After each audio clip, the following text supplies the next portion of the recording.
ॐ भूर्भुवः स्वः तत्सवितुर्वरेण्यं भर्गो देवस्य धीमहि धियो यो नः प्रचोदयात्। ॐ शांति शांति शांति।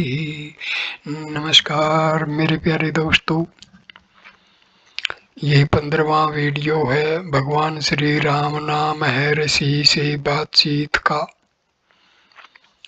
ये वीडियो शुरू होता है 167वीं बातचीत से। एक मनुष्य मन एकाग्र न कर पाने के कारण चिंतित था। महर्षि, क्या अभी भी वह एक नहीं है? वह सदैव एकाग्र ही रहता है। नानात्व तुम्हारी कल्पना में है, एकात्मकता को प्राप्त करना नहीं होता है। 168वीं बातचीत। श्री भगवान से यह कहा गया कि जिसने आत्म पद की प्राप्ति कर ली है उसे भोजनादि की आवश्यकता नहीं होती। महर्षि, तुम स्वयं की अवस्था के अनुसार ही समझते हो। 169वीं बातचीत। मन पर नियंत्रण कैसे करें? भक्त, मन पर नियंत्रण कैसे करें? महर्षि, मन को दृढ़ता से पकड़ लो। भक्त, कैसे? महर्षि, मन क्या है, इसे खोज लो। मन केवल संकल्पों का समूह है। भक्त, काम की प्रवृत्ति का उन्मूलन कैसे करें? महर्षि, देह की आत्मा होने की मिथ्या भावना का उन्मूलन करके। आत्मा में कोई लिंग नहीं है। भक्त, इसकी अनुभूति कैसे करें? महर्षि, तुम स्वयं को देह मानकर दूसरे व्यक्ति को भी देह मानते हो।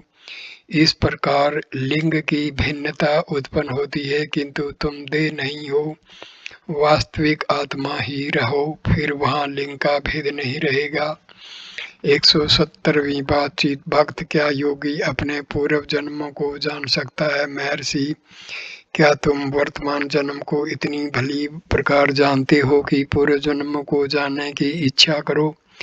वर्तमान जीवन को जान लो, उसे स्वयं जान लोगे। हम अपनी सीमित वर्तमान ज्ञान से ही इतने दुखी हैं, फिर तुम अपने आप को अधिक दुखी क्यों करना चाहते हो? भक्त, क्या उपवास से साक्षात्कार में सहायता मिलती है? महर्षि, हाँ, किंतु यह अस्थायी है।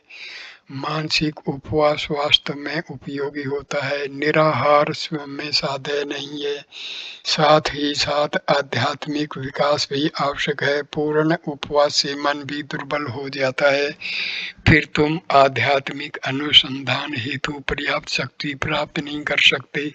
इस कारण सीमित भोजन करते हुए साधना करते रहो। भक्त, ऐसा मत है कि 1 मास तक उपवास रखना तथा तदुपरांत व्रत खोलने के 10 दिन के पश्चात मन शुद्धता शीतल हो जाता है और फिर सदैव ऐसा ही रहता है। महर्षि, हाँ, यदि उपवास काल में भी आध्यात्मिक जिज्ञासा निरंतर रही हो। 171वीं बातचीत। एक अन्य प्रश्न के उत्तर में महर्षि ने कहा, हृदय से हृदय की वार्ता, हृदय से हृदय का श्रवण सर्वोत्तम है, यही सर्वोत्तम उपदेश है। भक्त, क्या गुरु का मार्गदर्शन आवश्यक नहीं है? महर्षि, क्या तुम गुरु से पृथक हो? भक्त, क्या सानिध्य लाभदायक है? महर्षि, क्या तुम्हारा आशय भौतिक सानिध्य से है? इससे क्या लाभ है? मन ही मुख्य है, मन से संपर्क होना आवश्यक है। 28 फरवरी 1936। 175वीं बातचीत। एक यात्री, ध्यान तथा विचार में क्या अंतर है? महर्षि, दोनों एक ही हैं। जो विचार करने के अयोग्य हैं उनको ध्यान करना नितांत आवश्यक है। इस साधना में साधक स्वयं को भूलकर मैं ब्रह्म हूँ अथवा मैं शिव हूँ ध्यान करता है। इस प्रकार वह ब्रह्म अथवा शिव में निरंतर दृढ़ रहता है। अंततः ब्रह्म अथवा शिव ही अवशेष रह जाता है। इसकी वह शुद्ध अस्तित्व अर्थात आत्मा के रूप में अनुभूति करेगा। विचार मार्ग का साधक स्वयं पर दृढ़ रहकर पूछता है मैं कौन हूँ, और उसको आत्मा स्पष्ट हो जाती है। भक्त, क्या प्रत्यक्ष अनुभव से प्राप्त ज्ञान भी कालांतर में नष्ट हो जाता है? महर्षि, केवल लय नवनीत के अनुसार नष्ट हो सकता है। समस्त वासनाओं को निर्मूल किए बिना प्राप्त किया गया अनुभव स्थिर नहीं रह सकता। वासनाओं को नष्ट करने का प्रयास करना आवश्यक है, अन्यथा मृत्यु के बाद पुण्य जन्म होता है। किंतु कुछ का मत है कि अपने गुरु से उपदेश लेने से साक्षात अनुभव प्राप्त होता है। दूसरों के अनुसार यह मनन में संभव है, और कुछ ऐसा भी कहते हैं कि निधि ध्यान तथा समाधि से यह संभव है। ऊपर से भेद प्रतीत होने पर भी सबका भाव एक ही है। समस्त वासनाओं का अक्षय होने के बाद ही ज्ञान स्थिर रह सकता है। 29 फरवरी 1936 173वीं बातचीत। भक्त भगवान अहंकार का बंधन कैसे ढीला हो। महर्षि, उसमें नवीन वासनाएं एकत्रित न करने से वक्त पर्याप्त जम से यह बंधन अक्षीण नहीं हुआ। महर्षि, ऐसा कैसे? निश्चय ही समय पाकर यह अक्षीण होकर नष्ट होगा। 2 मार्च 1936 174वीं बातचीत। एक अमेरिकी भद्र पुरुष डॉक्टर हैंड ने प्रश्न किया, क्या अहंकार के स्रोत को खोजने की 2 पद्धतियां ही हैं? महर्षि, न 2 स्रोत हैं, न 2 पद्धतियां, एक ही स्रोत है तथा एक ही पद्धति है। भक्त, ध्यान तथा आत्मा की खोज में क्या अंतर है? महर्षि, ध्यान अहंकार को बनाए रखकर ही संभव है। वहाँ अहंकार रहता है तथा जिस पर ध्यान करते हैं वह आकार रहता है। यह पद्धति परोक्ष है, जबकि आत्मा एक ही है। अहंकार के स्रोत को खोजने से अहंकार लुप्त हो जाता है, जो शेष रहता है वह आत्मा है। यह पद्धति प्रत्यक्ष है। भक्त, तब मुझे क्या करना चाहिए? महर्षि, आत्मा में दृढ़ रहना चाहिए। भक्त, किस प्रकार? महर्षि, अब भी तुम आत्मा हो, किंतु तुम इस चेतना अथवा अहंकार का संवित आत्मा के साथ तादात्म्य कर रहे हो। यह मिथ्या तादात्म्य अज्ञान के कारण है। अहंकार के साथ ही अविद्या लुप्त हो जाती है। उसे समाप्त करने के लिए केवल अहंकार का नाश करना है। साक्षात्कार पहले से ही है। साक्षात्कार की प्राप्ति के लिए कोई प्रयास आवश्यक नहीं है, क्योंकि वह न तो बाहर है न कोई नवीन वस्तु ही है। वह सदैव तथा सर्वत्र है, यहाँ और अभी भी। 3 मार्च 1936 175वीं बातचीत। श्री सुब्बाराव ने जिज्ञासा की विशिष्ट अद्वैतियों के मत से परमात्मा के साक्षात्कार से पूर्व आत्म साक्षात्कार आवश्यक है। यह काफी कठिन प्रतीत होता है। महर्षि, आत्म साक्षात्कार क्या है? क्या आत्माएं 2 हैं जो एक दूसरे का साक्षात करती हैं? आत्माएं 2 नहीं है। पहले आत्म साक्षात्कार प्राप्त करो, फिर निर्णय करो उसके बाद क्या होता है। भक्त, भगवत गीता में कहा है कि एक परमेश्वर है जिसकी प्रकृति नाम का शरीर सब जीव शक्तियों की समष्टि है। महर्षि, इस पर सभी एक मत हैं कि अहंकार नष्ट हो। पहले हम सर्वसम्मत बिंदु पर कार्य प्रारंभ करें। कुछ अद्वैतवादी भी नाना जीव तब को मानते हैं। आध्यात्मिक प्रगति के लिए इन सब का कोई महत्व नहीं है। पहले आत्मा अनुभूति करो, फिर देखो आगे क्या है।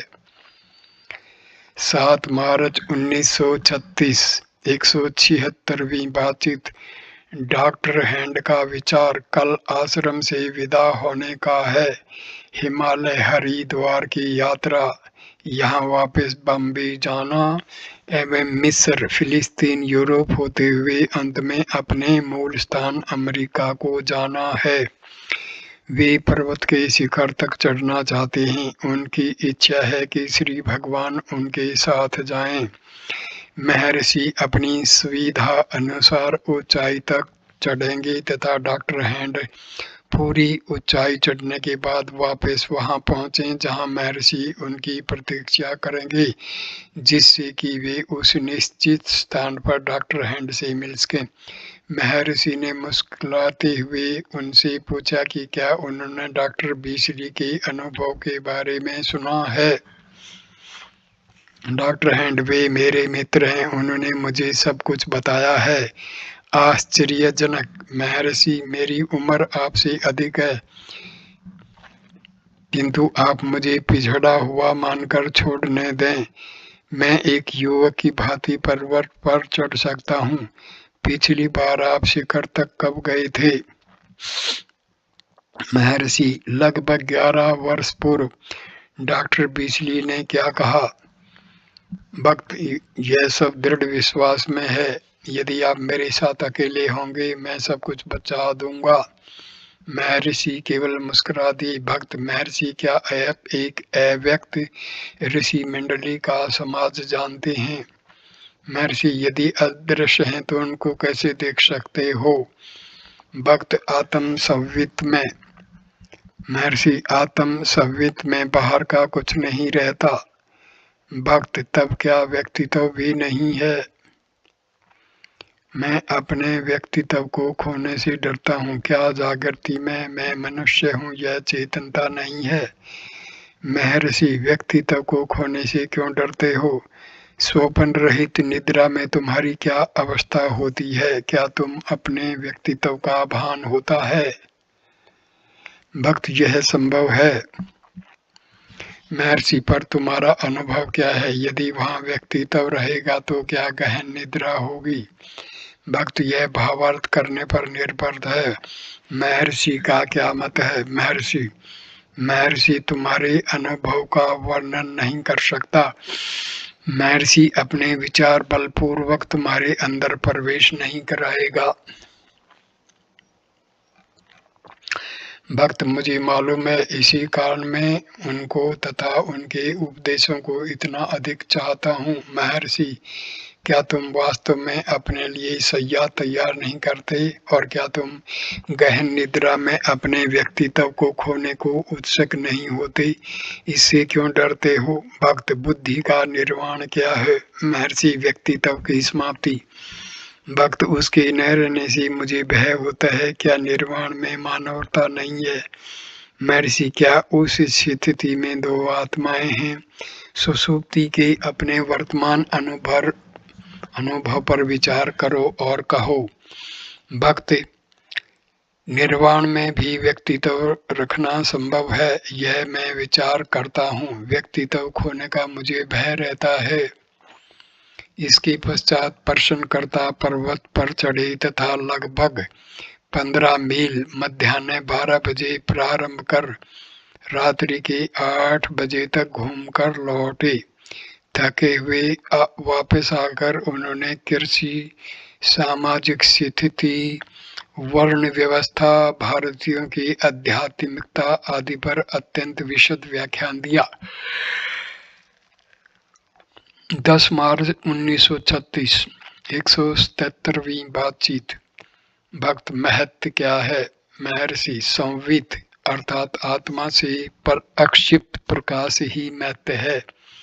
जिस प्रकार अंकुरण से पूर्व बीज फूलकर बड़ा हो जाता है तथा उसके बाद अंकुरित हो वृद्धि को पाता है, उसी प्रकार संवित अथवा आत्मा प्रकाश प्रक्षेपण कर अहंकार के रूप में व्यक्त होता है तथा विस्तार पाकर देह तथा ब्रह्मांड बन जाता है। चित्त से पैदा महत्व, महत्व से अहंकार और अहंकार से मन, मन दो भागों में बढ़ जाता है, अहम और इदम। मेजर चैडविक: क्या यह समष्टि बुद्धि है? महर्षि: हाँ, अहंकार तथा सृष्टि की उत्पत्ति से पूर्व यह ऐसा ही है, सर्व इसी में व्याप्त हैं।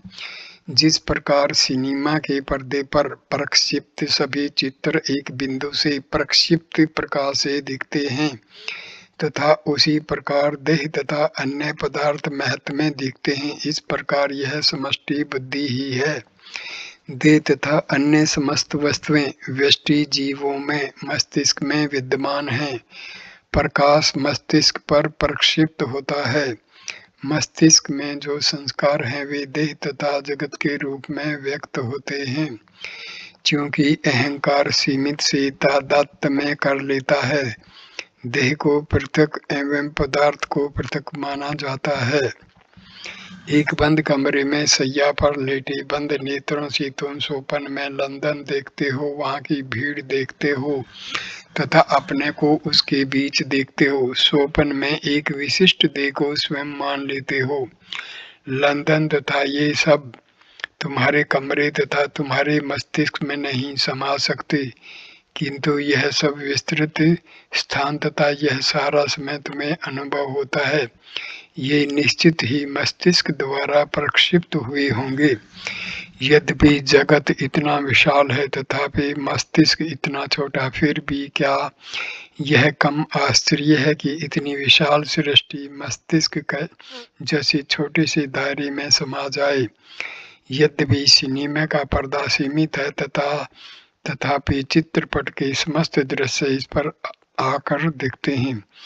तुम यह आश्चर्य नहीं करते कि घटनाओं का इतना बड़ा विस्तार इतने छोटे पर्दे पर कैसे व्यक्त हो सकता है। मस्तिष्क तथा दृश्यों के साथ भी ऐसा ही है। भक्त, क्या महत्व साक्षात्कार जैसा नहीं है? महर्षि, महत्व अहंकार के पहले है, इसे ईश्वर कह सकते हैं एवं अहंकार जीव है। ईश्वर को पर ब्रह्म भी कह सकते हैं, इसमें कोई भेद नहीं है। परा ईश्वर, जीव जगत, संवित ब्रह्म ईश्वरत्व को भी व्याप्त करके है।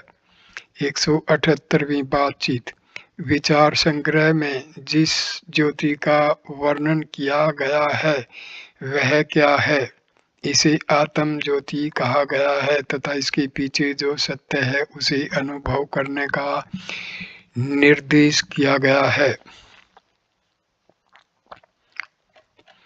महर्षि, वेदों ने उक्त ज्योति का वर्णन किया है। तस्या शिखाया मध्य परमात्मा व्यवस्थित है। उस ज्योति को अहंकार चेतन समझना चाहिए। 11 मार्च 1936, 169वीं बातचीत। श्री फ्राइडमैन ने स्वामी रामदास से कोई प्रश्न किया था, जिसके उत्तर में उन्होंने कहा कि उनके और अधिक जन्म नहीं होंगे। इंजीनियर ने कहा था कि पुनर्जन्म की चिंता नहीं करनी चाहिए, वही राम होगा, वही रामदास होगा, वही राम की खोज होगी तथा वही साक्षात्कार का आनंद होगा। फिर इस रामलीला की पुनरावृत्ति में क्या आपत्ति हो सकती है? रामदास ने स्वीकार किया था कि इसमें आपत्ति नहीं हो सकती तथा वह आनंद एवं खेली होगा। इंजीनियर ने आगे कहा कि रामदास का कथन है कि रामदास ने स्वयं में व्याप्त राम को खोज लिया है तथा इस ऐक्यता से वह प्रसन्न है। वे एक ही हैं, फिर भी रामदास था, राम थे, वहाँ ऐक्यता थी, वहाँ आनंद था, वह नित्य है। यह कहकर उन्होंने पूछा कि श्री भगवान की इस पर क्या सम्मति है? महर्षि, यह सब उसी प्रकार सत्य है जिस प्रकार वर्तमान घटनाएं। 180वीं बातचीत। पुनः उन्हीं महाशय ने कहा कि निद्रा विस्मृति की अवस्था है तथा जागृत अवस्था मन की क्रियाशीलता की। निद्रा में मन घनीभूत दिशा में था। महर्षि, क्या तुम सुषुप्ति में नहीं थे? भगत, हाँ मैं था, किंतु विस्मृति की अवस्था में।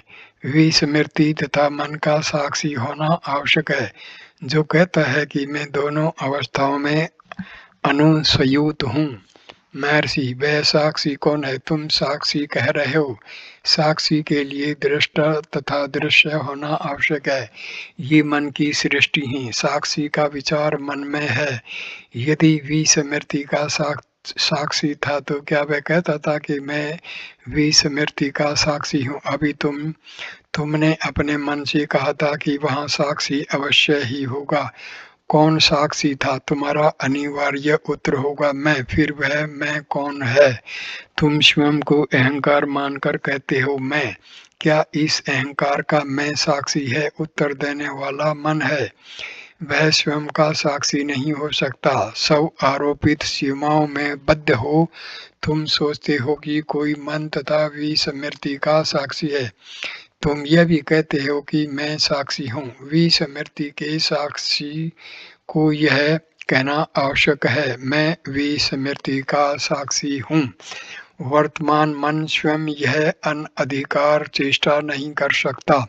इस प्रकार पूरी स्थिति अमान्य है, महत निस्सीम है। सीमित बनकर वह केवल अनधिकार चेष्टा करता है। वास्तव में साक्षी होने को कुछ नहीं है, अस्तित्व मात्र है। ये वीडियो यहीं पर समाप्त होता है। नमस्कार मेरे प्यारे दोस्तों, प्लीज़ इस वीडियो को लाइक करना, कमेंट करना, शेयर करना और